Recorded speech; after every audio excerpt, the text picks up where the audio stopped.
We can sit here and go X's and O's as much as possible, and we're showing a photograph of you from last year's NFL honors with Lamar, the night that he was crowned the MVP. And the X's and O's, we can sit here about wrinkle this, wrinkle that, but he's like a human wrinkle. Like, he is the game changed on a third down in a game where points were a premium, and then boom, touchdown from midfield. Like, what in the world is that like to be a fan of a quarterback like that? I mean, I'd love to know.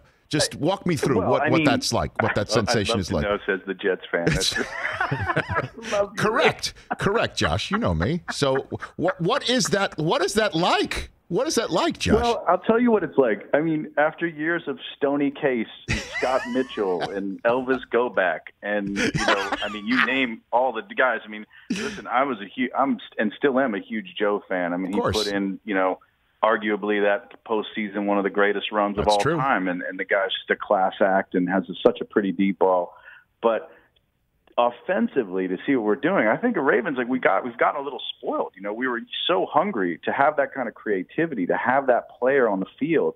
And it's what my dad was saying the other night. We were talking. He's like, he's a game changer. I mean, all it takes is, like you said, that 1 3rd and 9 or the 48.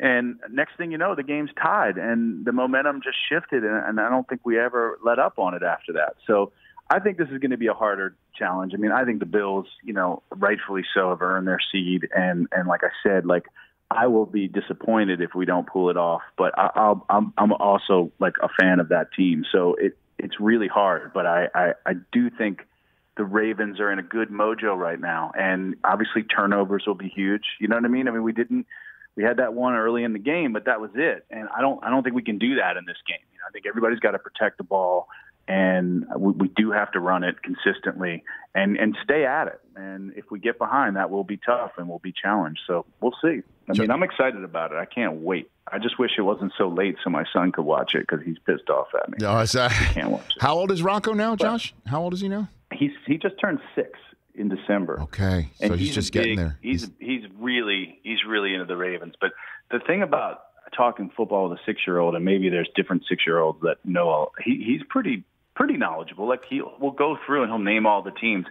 But my favorite thing talking to him about it is he's always like, who's playing? And when I tell him who's playing, he knows who's good and he knows who's bad. So he's always like, oh, they're going to crush him. They're going to crush him. So I try to explain to him, hey, just because a team's favored or just because they're the better team, it doesn't always mean they're going to win, right? And that's why they got to play the game. Sometimes the team that's not as good wins on paper. And so I don't know that he fully gets that yet, but he's always, oh, they're going to crush him. They're going to crush him. So we'll see. But he's excited, and I think all Ravens fans are excited. And I also think this suits this team better in a weird way. Like last year, I mean, we weren't used to that. We're used to sort of, being on the outside looking in, being the wild card, being on the road. I think it just suits the mentality of that team better. Sitting, having the cushy bye week, thinking we're just going to keep rolling.